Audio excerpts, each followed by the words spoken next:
So in this short video, we, for the first time, will talk a little bit about, well, several topics really, one of which is designing for chat interfaces. The other is to talk a little bit about setting a project up so that when you deploy it, it can be used as a chat. And then we'll take a very brief look into ideas for splitting up the code in respect of how you're going to manage your chat session. If you're writing code for a demo and you don't want to have to implement ODA or any other chat client. In a sense, if you want to build your own chat client. First of all, as far as the project is concerned, we spoke about how when you start the session or when you move from one question to another, you're basically going to get one question at a time. Now, that means, therefore, that it sometimes, or even often, is better to redesign your interview so that it has one question per screen. So it makes it easier for someone whose job it is to modify the interview to understand how it relates to what they see in the chat.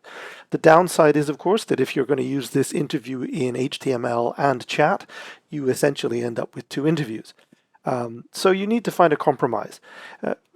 To give you a simple example, this is the first page of an interview, and you can see that it has a image control, it has a label control with some dynamic text, and then it has a Boolean yes, no.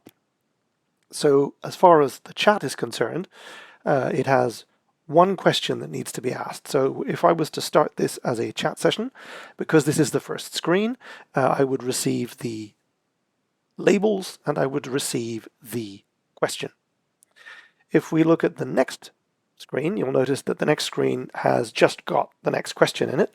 So if you correctly answer this question, you would move forward using submit to the next question, and so on and so on.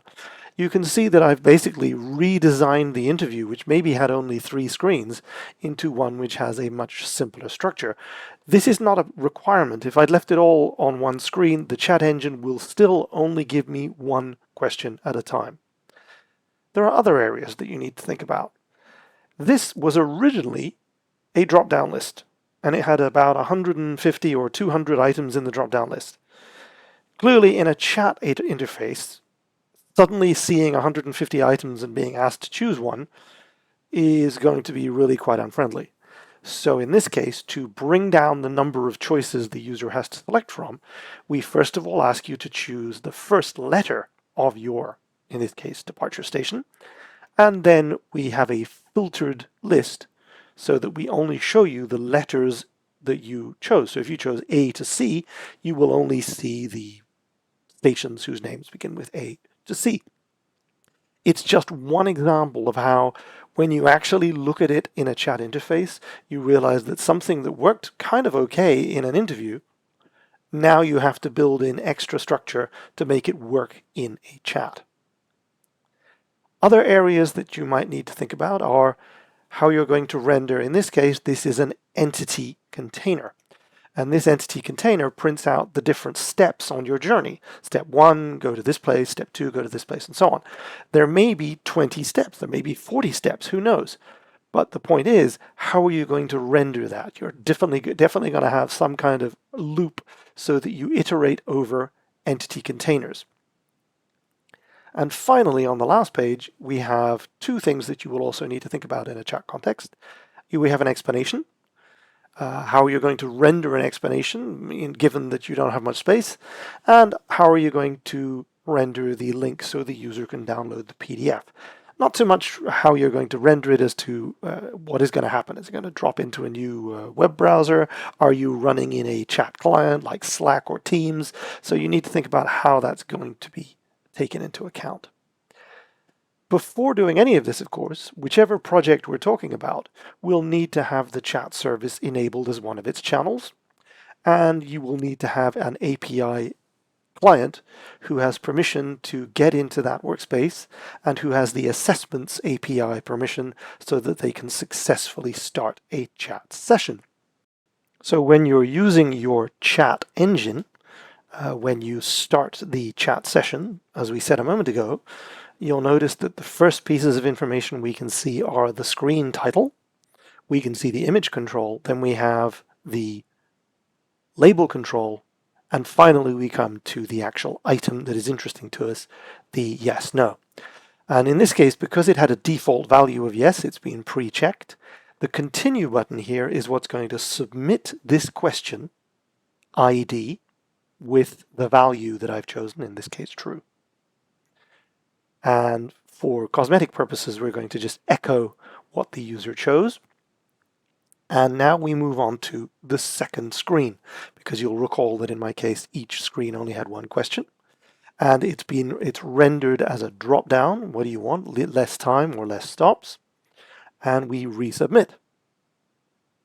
And now we come to the next question, which you'll see has been rendered in this case as a bunch of buttons. So fundamentally, what this web app is doing is rendering simple HTML inside a chat client, if you will. So each of these is then captured and submitted back to the chat engine. And now I have my filtered list, so I can choose whatever one I was interested in. And I can choose my destination point.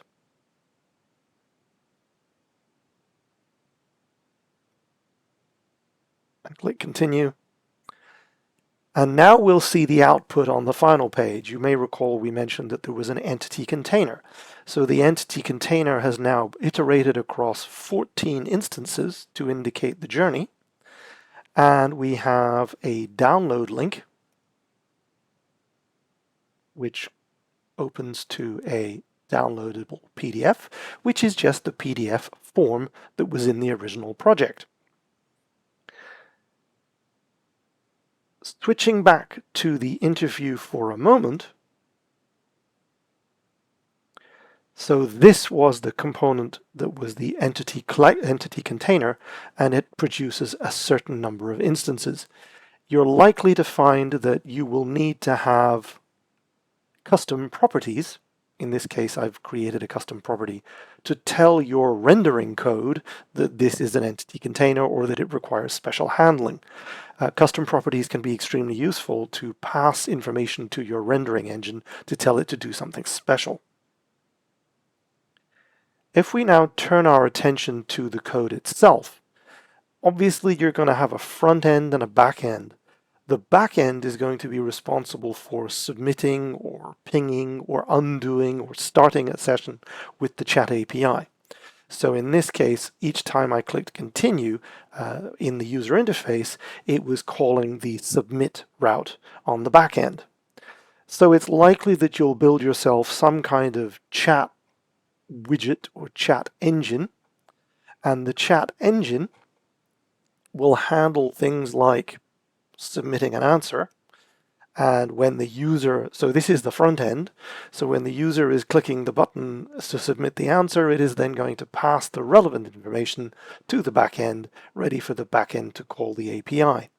And you would expect to have lots of different pieces of code, factories if you will, to build a Boolean input, a label, a multiple choice, non-input controls like the form.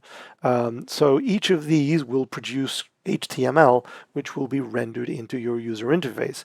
And this file will keep it all together in a single master front end.